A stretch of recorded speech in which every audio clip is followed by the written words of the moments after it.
하나님의 말씀 시편 23편 1절부터 3절 시작. 여호와는 나의 목자시니 내가 부족함이 없으리로다. 그가 나를 푸른 초장에 누이시며 쉴 만한 물가로 인도하시는도다.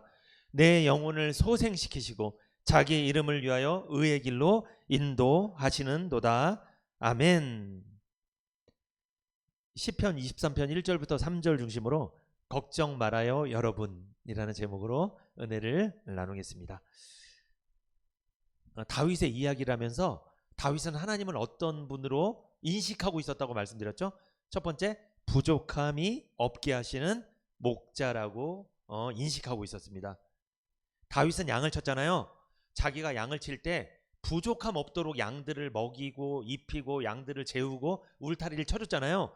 그걸 보면서 하나님이 나를 이렇게 인도하시는구나 그는 깨달았다고 거기서 고백을 하면서 쓴 시가 시편 23편이라고 말씀드렸습니다.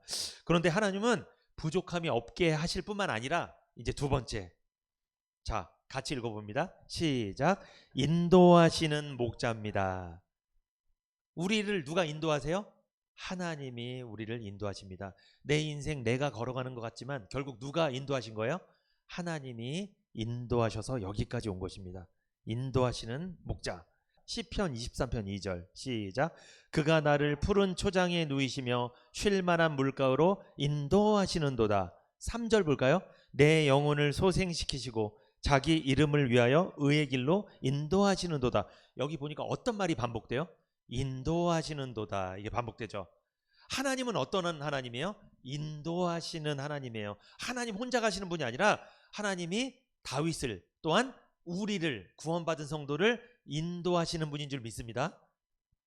누가 나를 인도하면 걱정할 필요 있어요 없어요? 없는 거예요. 누가 나를 이끌어준다면 걱정할 필요 없잖아요. 인도하시는 목자다. 제가 인도하시는 도다를 원어로 이스라엘 나라 말을 찾아봤어요. 그게 뭐냐면 나할이란 뜻입니다. 나할. 인도하시는 도다. 나할. 이게 뭐냐? 이건 인도하시는데 강한 의지와 열정으로 인도하신다 이런 뜻이에요. 그러니까 하나님이 강한 의지를 갖고 열정을 갖고 절대로 이 손을 놓지 않고 끝까지 붙잡아서 인도하신다는 뜻이에요. 그러므로 여러분 걱정하거나 염려하지 마세요. 하나님이 끝까지 인도하신다는 거예요. 열정을 갖고 의지를 갖고. 이것은 강력하게 능동적으로 하나님께서 우리를 이끄신다는 뜻이에요. 누가 시켜서 마지못해서 하나님이 인도하시는 게 아니에요. 하나님의 의지로 하나님의 열정으로 인도하시는 줄 믿습니다. 여러분 부모님은 자식을 인도하죠. 왜 인도하는 거예요? 자식을? 누가 시켜서 인도하는 거예요? 자기 의지로 하는 거예요? 자기 의지 열정으로 자녀를 사랑하기 때문에 인도하시는 거잖아요. 그것처럼 하나님이 우리를 인도하신다는 거예요. 절대로 하나님은 우리 손을 놓지 않습니다. 염려하지 마세요.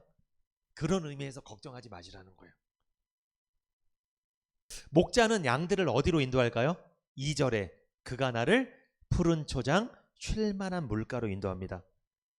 그러므로 목자가 양들을 풀밭과 쉴 만한 물가로 인도하는 것처럼 하나님이 우리를 강한 의지와 열정으로 우리가 먹을 만한 풀밭과 쉴 만한 물가로 인도하시는 줄 믿습니다.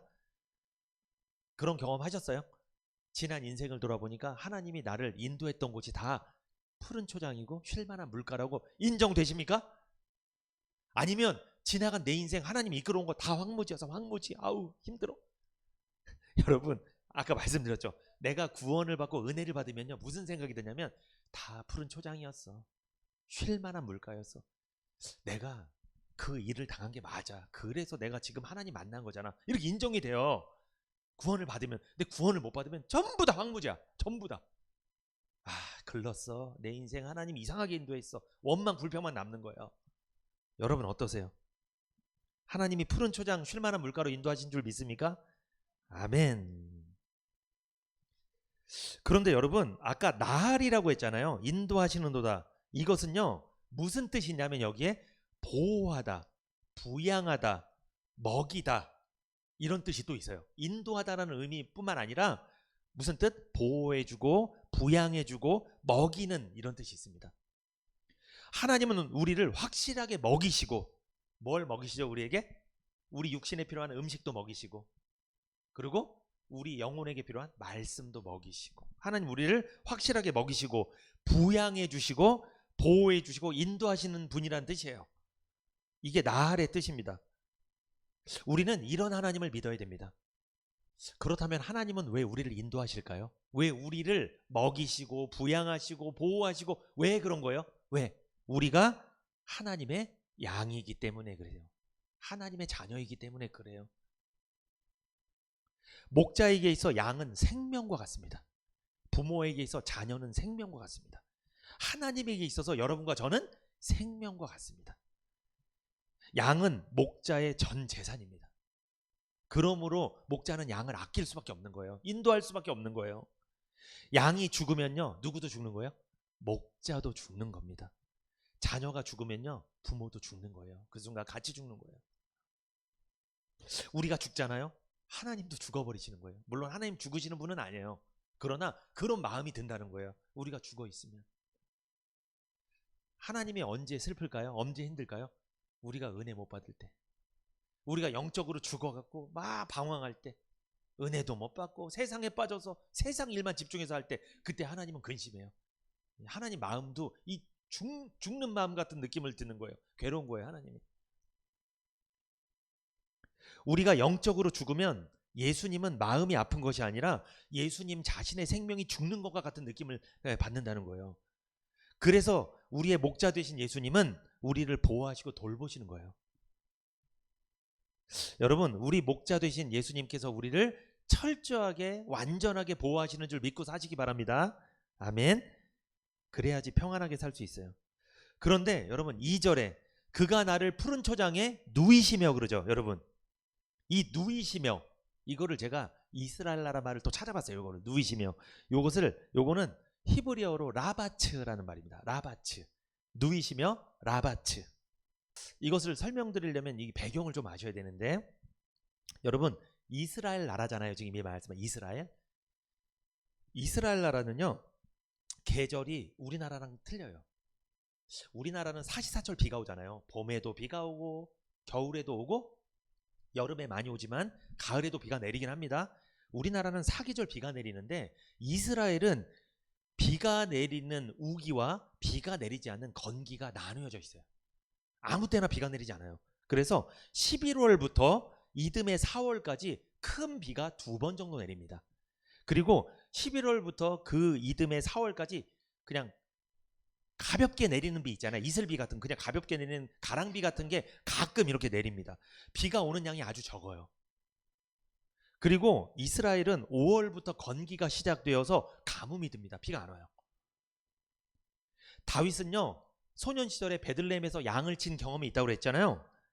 그래서 다윗은요, 푸른 초장이 어딘지 잘 알고 있을까요? 모르고 있을까요? 잘 알고 있어요. 어디쯤 가면 푸른 초장이 있을지 다 알고 있어요. 그렇게 양들을 인도했다는 거예요. 여러분, 양이 바쁠까요? 목자가 바쁠까요?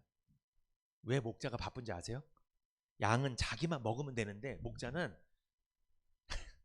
이 자기가 먹을 것뿐만 아니라 양들이 먹을 거를 미리 다 파악을 하고 있어야 돼요. 파악을 하고 있지 못하면 양들 어떻게 되는 거예요? 굶어 죽는 거예요. 이게 양들이 죽으면 목자도, 생명과 같은 양이 죽었기 때문에 자기도 죽는 거예요. 그러니까 목자는 자기 생명과 같은 양들을 살리기 위해서 밤에 잠도 안 자고 목초지를 찾아다니는 거예요. 어디가 풀이 많이 피어 있나 이런 거 확인하는 거예요. 그리고 여러분, 목자가 한 명이에요? 수천 명이에요? 수천 명, 수만 명입니다. 이스라엘 나라. 그럼 그 사람들 밤에 어디 찾아다니는 거예요? 목초지를 찾아다니기 때문에 경쟁이 치열하단 말이에요. 그러니까 다윗은요, 어디가 풀이 많은지 미리 다 확인하고 다녔어요. 굉장히 성실한 목자죠. 여러분, 저도 여러분에게 이 풀을 먹이려고, 풀을 먹이는 게 이게 말씀을 먹이기 위해서 저도 노력을 합니다.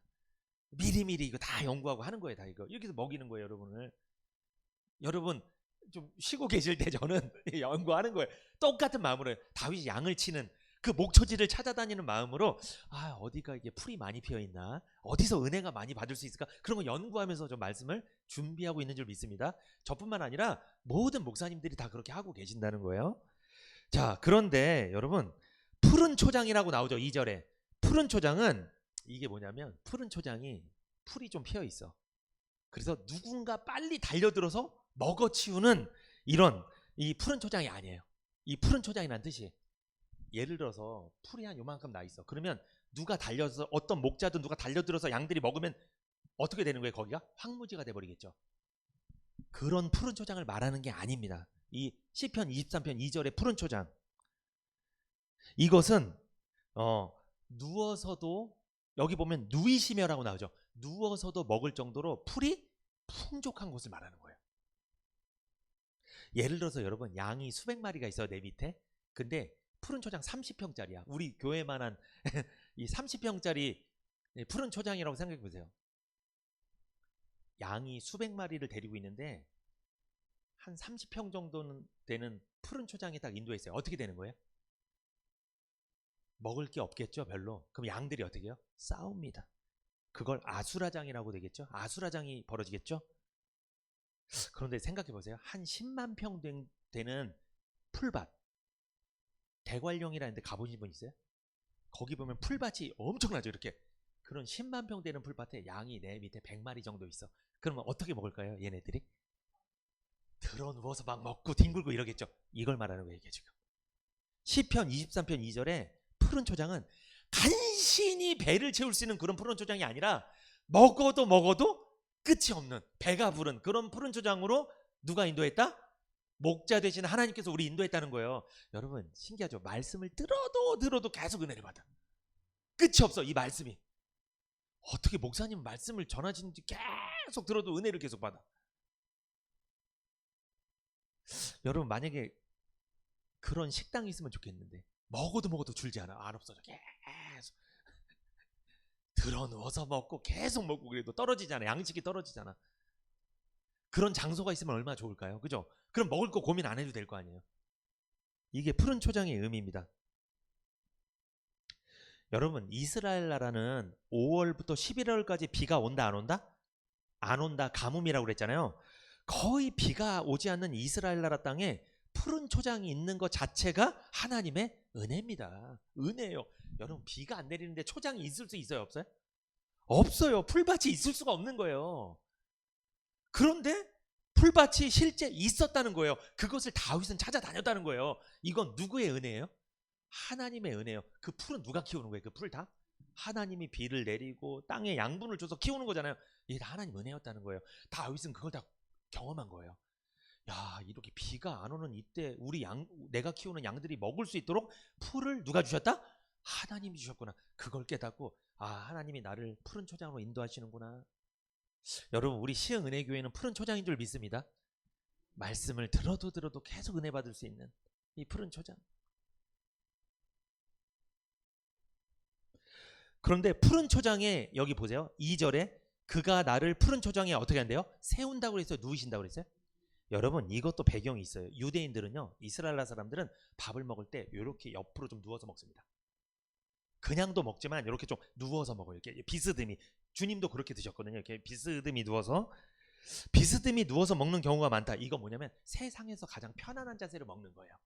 그러니까 우리 한국 사람들은 식사 몇 분 걸려요? 우리 식사하면 5분에서 10분 안에 먹잖아요. 그런 게 아니라 조급하게 막 집어넣는 게 아니라 이거 편안하게 즐기면서 먹는 거예요. 이게 옆으로 누워서 먹는 게, 이게 그 말씀이에요. 푸른 초장, 먹을 게 얼마나 많든지 누가 와서 뺏어 먹을까 걱정돼서 빨리 집어넣는 거, 이게 아니라 편안하게 누워서 먹어도 남을 만큼 초장이 많다는 거예요. 그곳으로 하나님이 우리 인도하셨다는 거예요. 믿습니까? 우리 교회도 점심 식사 우리 장모님이 푸른 초장이야. 완전히 정말 먹을 게 너무 많아요. 반찬이 너무 많아서 막 남아, 막 이렇게. 여러분, 만약에 반찬이 조금밖에 없으면 어떻게 될까요? 먼저 줄 서가고 막 먹고 막 이렇게 막 서로 막. 우리 교회 그렇지 않습니다. 우리 교회도 푸른 초장이에요. 먹고도 남습니다. 풍요롭죠. 이 누워서 먹는다는 뜻, 이것은요 풍요의 표현이에요. 하나님께서 주시는 은혜가, 구원의 은혜뿐만 아니라 삶 속에서 주시는 은혜가 너무나 풍성해서 누워서 먹을 정도로 풍요함을 누린다는 뜻입니다. 여러분, 우리는요 지금 말씀의 풍요함을 누리고 있는 줄 믿습니다. 그렇다고 예배 드릴 때 이렇게 드리시면 안 돼요. 그건 아니고 말씀이 너무나 풍요로워, 우리 교회는. 그리고 복음이 풍요롭고, 그리고 삶에서 보호해 주시고 지켜주시는 풍요로움을 누리고 있는 줄 믿습니다. 이게 푸른 초장의 누이심의 이 뜻이에요. 그런데 여러분 쉴 만한 물가가 있죠. 2절에 보면 양들에게는 풀도 필요하지만 뭐도 필요하다? 물도 필요합니다. 여러분 우리에게 두 가지 중요한 게 있어. 돈도 필요하지만 뭐도 필요하다? 건강도 필요하다. 그죠? 그런데 건강만 있고 돈이 없으면 못 놀러 가. 근데 돈 있는데 건강 없어도 못 놀러 가. 여러분 푸른 초장만 있어서는 안 돼요. 풀을 먹었으면 뭐도 먹어야 돼요? 물을 마셔야죠. 물도 있어야죠. 주님은요 푸른 초장만 주시는 분이 아니에요. 물도 절대적으로 필요한 물도 주시는 분입니다. 쉴만한 물가, 이게 무슨 뜻입니까? 주님은 우리의 필요를 너무나 잘 하신다는 거예요. 돈도 필요하지만 건강도 주신다는 거예요. 두 가지를 다 주신다는 거예요. 한 가지만 주시는 게 아니죠. 출애굽 이스라엘 백성들 기억나십니까? 이스라엘 백성들 출애굽에서 광야에서 하나님이 무슨 기둥 주셨어요? 구름 기둥과 불 기둥. 여러분 만약에 구름 기둥만 주셨으면 어떻게 돼요? 밤에 얼어 죽어요. 그러면 불 기둥만 주셨으면 어떻게 돼요? 낮에 쪄 죽습니다. 구름 기둥과 불 기둥을 낮과 밤에 따로따로 주셨다는 거예요. 그런데 이 불 기둥은 얼어 죽지 않게 할 뿐만 아니라 뱀과 전갈이 못 오게 하는 기능도 있어요. 이 불 기둥이 뜨거우니까 막 그 험한 그 독성이 있는 동물들이 접근을 못하는 거예요. 이스라엘 백성들을. 자, 하나님은요 우리가 구름 기둥이 필요할 때는 구름 기둥으로, 불 기둥이 필요할 때는 불 기둥으로 우리를 인도하시는 분인 줄 믿습니다. 이것이 바로 하나님이 우리의 필요와 체질을 아신다는 거예요. 내가 뭐가 필요한지 하나님은 알고 계시다는 거예요. 우리 다혜가 뭐가 필요한지 우리 할머니 다 알고 계시더라. 신기하게 그걸 챙겨줘. 딱 눈치만 딱 보면 바로 그냥 다 나옵니다. 기가 막힙니다. 부모님보다 더 잘 알아. 우리보다 더 잘 알아. 할머니가 딱 나옵니다. 표정만 딱 보면 이게 그렇게 하나님 우리 인도하시는 거예요. 뭐가 필요한지 다 알아요. 하나님이 그렇게 우리를 인도하십니다. 그런데 여러분 여기 쉴 만한 물가 있죠? 이 물가 어떤 곳일까요? 양은요 겁이 많아요. 양. 그래서 양은 물가를 아무 물가나 뛰어들까요? 조심할까요? 조심해요. 이렇게 보고 이렇게 굉장히 겁이 많아요. 그런데 여기 그가 나를 푸른 초장에 되시며 쉴만한 물가로 인도하신다. 이 쉴만한 물가는 양들이 들어가서 뒹굴르고 마시고 이런 물가를 말하는 거예요. 그럼 여기는 안전하다는 거예요. 안전하다. 물에 빠져 죽진 않는다는 거예요. 왜냐하면 여러분 양들이 겁없이 마구 뛰어들어도 안전한 곳으로 인도하신다는 건데 이게 쉴만한 물가입니다. 그런데 여러분 생각해 보세요. 안전한데 물이 별로 없으면, 마실 물이 없으면 그거는 의미가 없겠죠. 마실 물도 넉넉히 있고 빠져 죽지도 않는 그런 최적의 장소 물가로 인도하신다는 거예요. 누가? 목자 되신 하나님께서 우리를 그렇게 인도하신다는 거예요. 왜 양이 위험하냐면 여러분 이 성경에 나오는 23편에 나오는 양이 있잖아요. 이 양은 젖을 짜는 그 양들이 종류가 있어요. 젖을 짜는 그런 양도 마른 양이 있어요. 마른 양. 좀 뚱뚱한 양이 아니라 마른 양. 그런 양을 말하는 게 아니고 그거 많이 보셔서 대관령 이런 데 가보면 털 막 있는 거. 털이 엄청나게 자라는 면양을 말하는 거예요. 그 털을 깎아서 그 털도 쓰고 막 하잖아요. 이 면양을 말하는 거예요. 이 양은. 그래서 누가 관리해주지 않으면 털이 엄청나게 자랍니다. 이거 깎아주지 않으면 어떻게 돼요? 머리를 툭 치잖아요. 이게 뭉쳐요. 머리를 툭 치면 지가 넘어져. 뭐 때문에? 털 무게 때문에. 그리고 못 일어나 막 이렇게 너무 털이 많아서. 그러니까 깎아줘야 돼요. 주기적으로. 맞아요. 맞다잖아요. 우리 어머니가. 그러면 목자 없이는 그 양은 살 수 있다 못 산다? 못 사는 거예요. 생존이 불가능해. 아니 털은 금방 자라는데 자라면 이러고 넘어지면 밥도 못 먹어. 못 일어나 이러고 있는 거예요. 발발발 그러는 거예요. 그러면 털 깎아주고 일으켜 세워줘야 돼요. 목자가. 그런데 그렇게 털이 많은 양이 물가로 갑시다. 물가로 갑니다. 갔는데 물이 너무나 먹고 싶으냐 뛰어들어 다. 그럼 어떻게 돼요? 털이 젖죠. 젖으면 무거워요 안 무거워요? 거기에 넘어지면 물에 잠수돼서 질식해서 죽는 거예요. 그거를 목자들이 예측을 하고 털이 물에 젖어서 넘어지더라도 질식하지 않을 만큼의 딱 알맞는 물에 데려간다는 거예요. 이 기가 막힌 말씀이에요. 그걸 다 목자가 예측하고 하는 거예요. 다 확인하고 우리 양들이 여기서 물속에 뛰어놀아 털이 젖어서 넘어져도 죽지 않겠구나. 살 수 있구나. 그런 대로 인도하는 거예요. 물이 적당히 있고 깊지도 않고 쉴만한 물가. 우리 주님이 그렇게 인도하신 줄 믿습니다. 지난날 우리 인생 돌아보면 그렇게 죽을 것 같은데 안 죽었잖아요.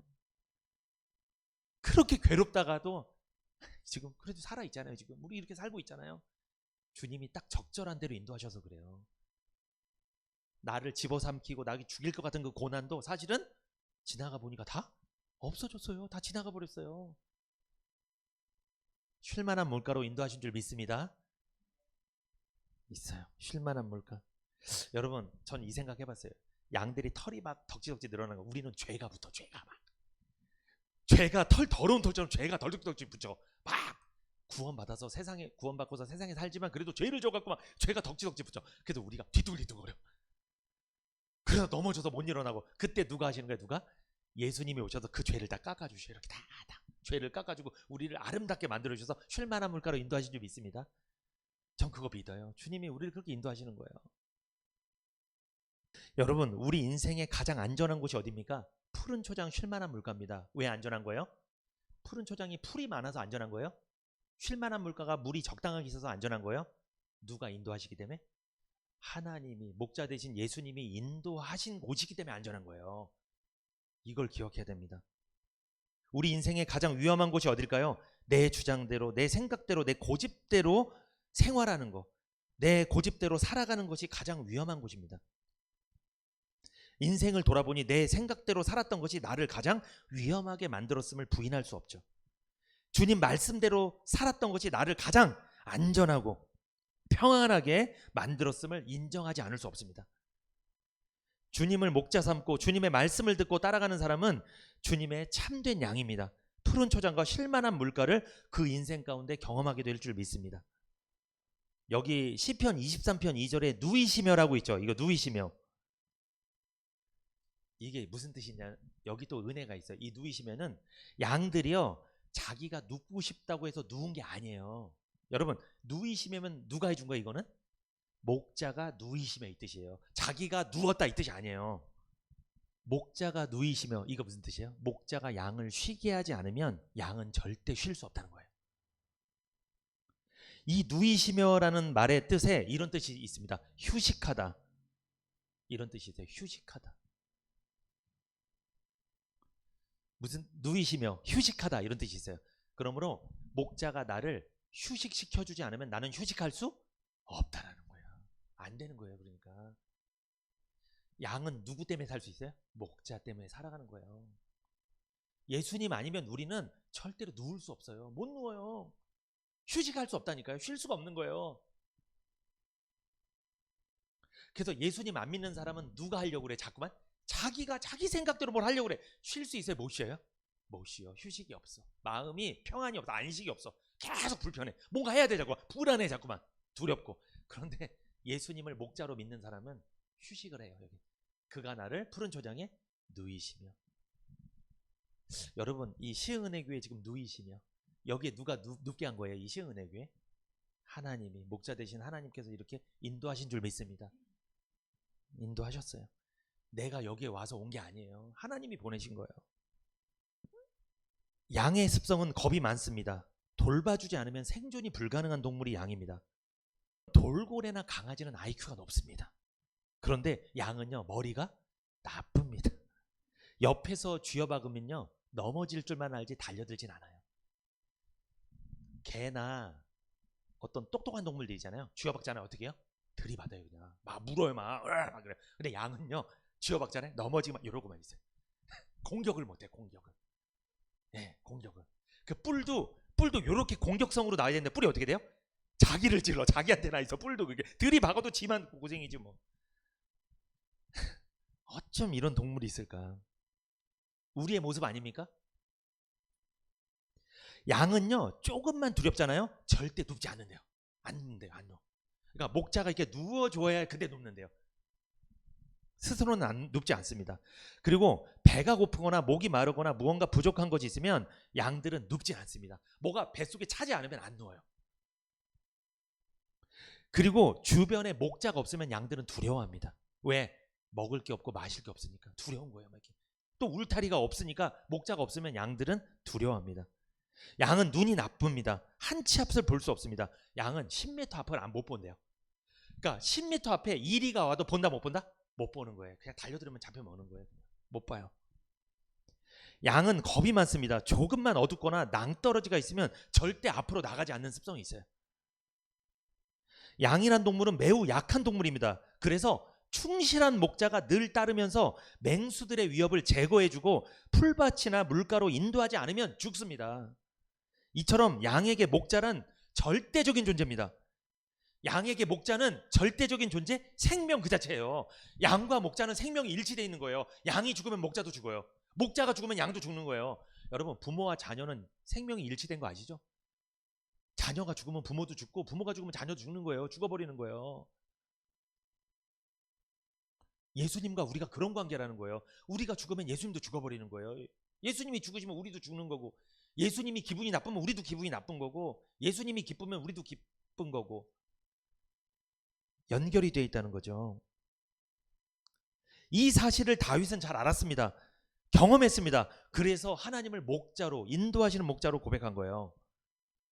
그런데 여러분, 그렇게 부족함이 많고 연약하고 단점이 많은 양이잖아요. 한 가지 잘하는 게 있어요. 신기합니다. 한 가지. 뭘 잘할까요? 한 가지 잘해요.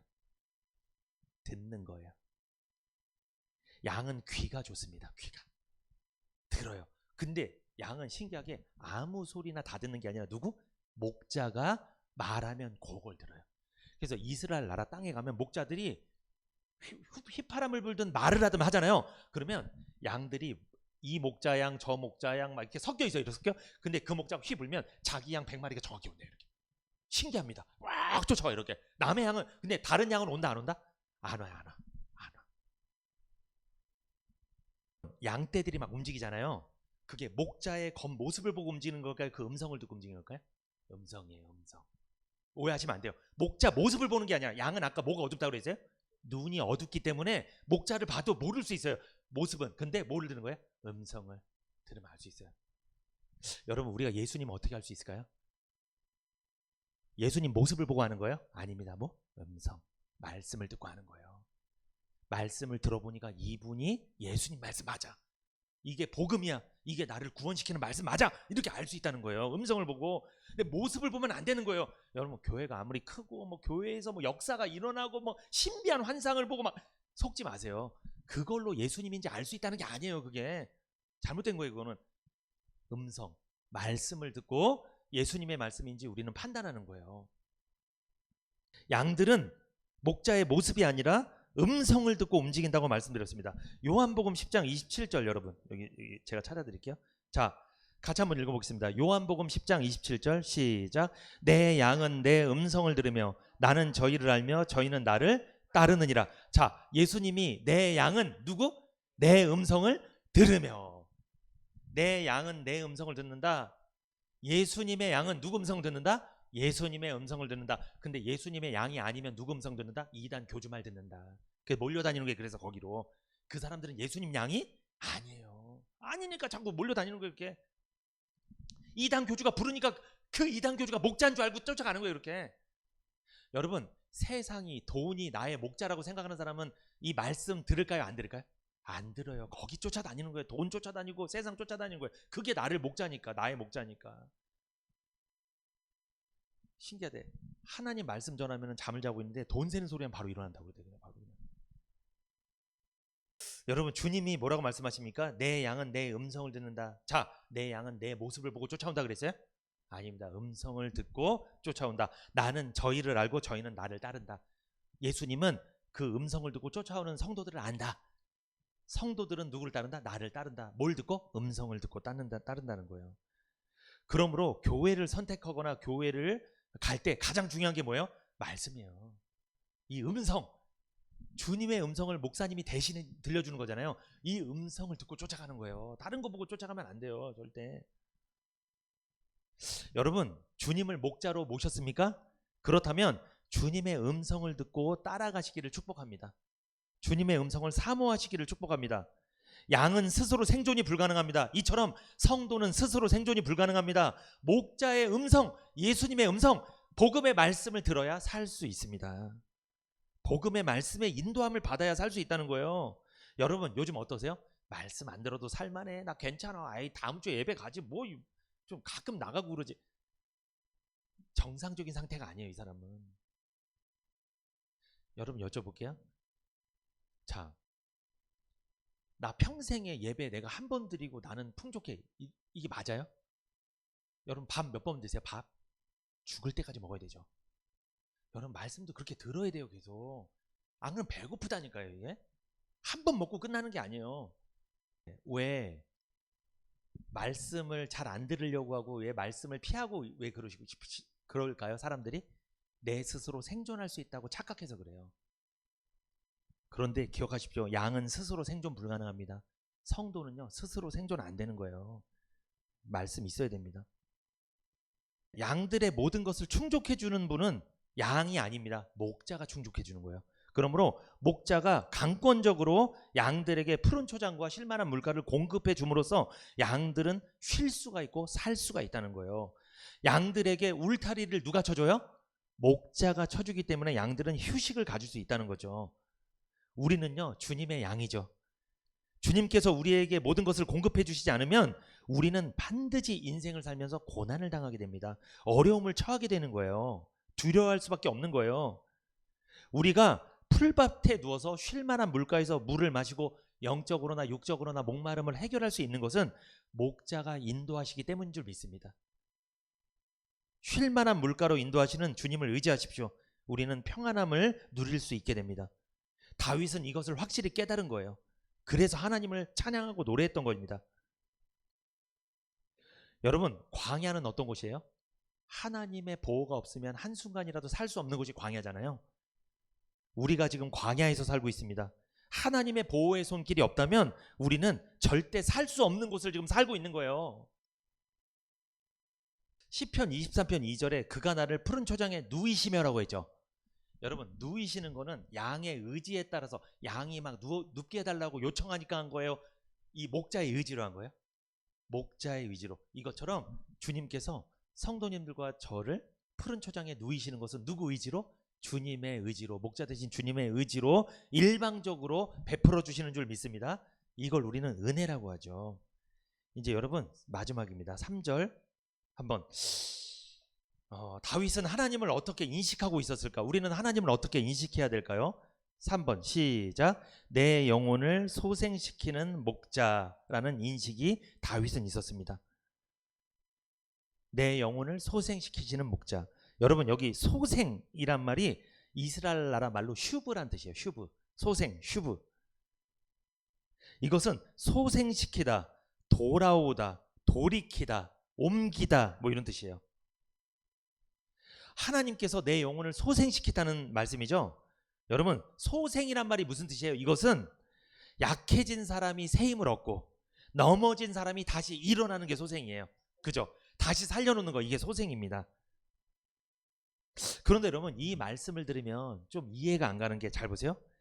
하나님을 목자 삼았다면 분명히 부족함 없이 만족스러운 삶을 살았을 것이고, 하나님이 목자고 내가 양이 되었다면 목자 되시는 그 주님은 나를 푸른 초장 쉴만한 물가로 인도하셔서 나를 평안하게 하셨을 텐데, 내 영혼을, 아까 보세요 3절에, 자 3절 시편 23편 3절 시작. 내 영혼을 소생시키시고 자기 이름을 위하여 의의 길로 인도하시는도다. 아니 시편 23편 1절과 2절을 보면 부족함 없는 목자께서 나를 부족함 없게 하시고 푸른 초장 쉴만한 물가로 인도하셔서 나를 평안하게 기쁘게 하셨는데 왜 내 영혼을 소생시킨다는 거냐고요. 이 말이 왜 나온 거예요? 여러분 소생이란 말은 잘 되고 있는데 살리는 거예요? 죽었는데 다시 살리는 거예요? 죽었는데 다시 살리는 거예요. 넘어졌는데 일으키는 거예요. 약했는데 강하게 만든다는 거예요. 아니 왜 시편 23편 1절 2절 보면 나를 그렇게 인도하셨는데 왜 3절 말씀이 나오냐는 거예요. 왜 내 영혼을 왜 소생시키냐는 거죠. 이걸 궁금하게 생각하셔야 돼요. 이거를 왜 이런 말씀이 나왔을까? 아니 끊임없이 하나님의 보살핌 속에 내가 살았는데 왜 다시 소생시켜야 할 만큼 고통당하거나 쓰러지는 일이 나한테 왜 일어났냐는 거예요. 왜 그런 생각이 들지 않습니까? 여러분 다윗은 부족함 없이 인도하시는 목자 대신 하나님의 은혜를 경험했던 사람이죠. 푸른 초장 쉴만한 물가로 인도함 받았던 사람입니다. 그런 다윗마저 때로는 넘어지고 약해지고 쓰러지고 나빠진 일이 있었다는 거예요. 그런 거죠. 나를 하나님이 부족함 없이 인도했어. 감사해. 그래, 감사한 마음이 있어. 근데 삶을 계속 살다 보니까 이상하게 마음속에 하나님이 나에게 허락하신 형편과 상황에 대해서 만족하고 있었는데, 감사하고 있었는데 가끔은 의심이 생기는 거예요. 낙심하게 되고 불안하게 되고 이게 좌절하게 되는 거예요. 아, 난 왜 이렇게 살까? 왜 하나님 나를 이렇게 인도하실까? 이런 원망의 생각이 들 수도 있다는 거예요. 누구도 그랬다? 다윗도 그랬다는 거예요. 그러니까 내 영혼이 시들시들해진 거예요. 내 영혼이 구원 받은 건 맞는데 얼마 전까지만 해도 시편 23편을 들으면 너무나 힘이 나고 그랬는데 지금은 어떻다는 거예요? 시들시들해진 거예요. 시들시들. 말씀을 들어도 은혜도 안 되고 삶은 힘들고 계속 지지고 볶고 시들시들. 이럴 때 내 영혼을 어떻게 주신다? 소생시키신다는 거예요. 누가? 목자 되신 주님이 소생시키신다는 거예요. 우리가 그럴 때가 있다는 거예요. 내 영혼이 시들시들해질 때가 있다는 거예요. 시편 42편 2절에서 5절까지 한번 같이 읽어볼게요. 앞에 보시면 됩니다. 시편 42편 2절에서 5절 시작. 내 영혼이 하나님 곧 생존하시는 하나님을 갈망하느니 내가 어느 때에 나아가서 하나님 앞에 배울고 사람들이 종일 나더러 하는 말이 내 하나님이 어디 있느냐 하니 내 눈물이 주야로 내 음식이 되었도다. 내가 전에 성의를 지키는 무리와 동행하여 기쁨과 찬송의 소리를 바라며 저희를 하나님의 집으로 인도하였더니 이제 이 일을 기억하고 내 마음이 상하는도다. 내 영혼아 내가 어찌하여 낭망하며 어찌하여 내 속에서 불안하여 하는고 너는 하나님을 바라라. 그 얼굴에 도우심을 인하여 내가 오히려 찬송하리로다. 아멘. 이거 누구의 고백이야? 다윗의 고백이에요. 다윗이 뭐라고 합니까? 사람들이 종일 다윗에게 이런 말을 했대요. 다윗이 항상 여호와는 나의 목자서 나는 부족함이 없습니다. 행복합니다. 그가 나를 평생 푸른 초장 쉴만한 물가로 인도해서 나는 은혜 항상 받고 있습니다. 행복합니다. 근데 사람들이 뭐라고 해요? 네 하나님이 어딨냐? 이게 무슨 뜻이에요? 넌 왜 요 모양으로 사냐? 보니까 여호와가 나의 목자라고 하면서 세상에서 죄 많이 짓던데? 세상에서는 더 하던데 예수 믿는 사람 지독하던데 아주 왜 그 모양으로 살아? 나보다도 못난 것 같아. 난 예수 안 믿는데도 나보다도 인격도 그렇고 도덕적으로도 엉망인 것 같아. 그 입은 살아가지고 막 이런 말 들으면요 낭망이 되는 거야. 이게 낙심이 되는 거야. 자꾸만 내가 구원받은 사람 맞나? 나 왜 그러지 나 이게? 내 눈물이 주야로 내 음식이 됐대요. 하도 눈물이 흘러서 그게 밥을 먹는데 이 물 마른 밥처럼 뭐가? 눈물이 흘려갖고 눈물 젖은 밥을 먹는다는 거야. 얼마나 슬프면 왜? 너무나 화가 나서 상처가 돼서. 왜? 얼마 전까지만 해도 여호와는 나의 목자시니 그렇게 믿음 좋다고 얘기했었는데 실제 삶을 살아보니까 옆에서 별소리 다 들리고 비난하고 욕을 하고 이러니까 낙심하는 거야. 이제 자기 처지가 한탄스러운 거야. 이게 뭐하고 사는 거지? 여러분 이런 생각 들 수도 있는 거예요. 우리가 약한 존재예요. 여러분 우리가 다윗도 그랬다니까요. 42장 4절 보십시오. 내가 전에 성의를 지키는 무리와 동행하여 기쁨과 찬송의 소리를 바라며 저희를 하나님 집으로 인도하였더니 아니 주일에 성도들을 다 이끌어서 심지어 전도까지 해서 같이 찬송 부리고 예배 드리고 그거까지 다 했는데 자 이제 이 일을 기억하고 내 마음이 뭐한다? 상하는도다. 왜? 지금 내 상태가 영혼이 시들시들해지니까 그렇게 했던 게 뭔 의미가 있나? 부끄러운 거예요. 부끄러운 거. 내가 그렇게 신앙생활 열심히 했는데 지금 내 영혼 시들시들해지니까 사람들이 나를 어떻게 생각할까 별 생각이 다 드는 거예요. 지금 우리가 그럴 수 있다는 거예요. 여러분 그럴 수 있어요. 왜? 저 집사님 옛날에 열심히 하던데 요즘 시들시들해. 이 소리 들으니까 얼마나 짜증이 나겠어. 왜? 그 말하는 사람이 그 사람이 전도한 사람이라니까. 전도한 사람한테 그 얘기를 듣는 거예요. 그러니까 전도한 사람이 전도를 받은 사람한테 그 이야기를 듣는 거예요. 이게 얼마나 기분이 이상한지 아세요, 여러분? 이게 내가 어느 집사님 전도했는데 내가 이 사람보다 믿음이 약해지는 것 같아. 내가 자꾸만 낙심하고. 그러니까 이분이 왜 나를 교회로 이끌었으면서 저 사람 왜 그럴까? 이 생각이 드는 거예요. 이게 얼마나 비참한 줄 아세요, 여러분? 이게 지금 다윗이 이런 걸 경험했다는 거예요. 여러분 이게 다윗의 일만이 아닙니다. 우리에게도 일어날 수 있는 일이에요. 그래서 이런 분은 어떤 분은 뭐라고 하잖아요. 나 그래도 난 전도 안 해. 나 혼자 다녀줘요. 내가 전도했다가 망신당할까봐 괜히 그 사람한테 내가 이상한 소리 들을까봐 나는 전도 안 해. 이럴 수 있어요, 여러분. 그래도 전도하세요. 그래도 왜? 내 영혼을 소생시켜준다잖아요. 하나님이 그래서 시편 23편 3절 시작. 내 영혼을 소생시키시고 자기 이름을 위하여 의의 길로 인도하시는도다. 여러분, 이 내 영혼을 소생시킨다. 이건 무슨 뜻이냐?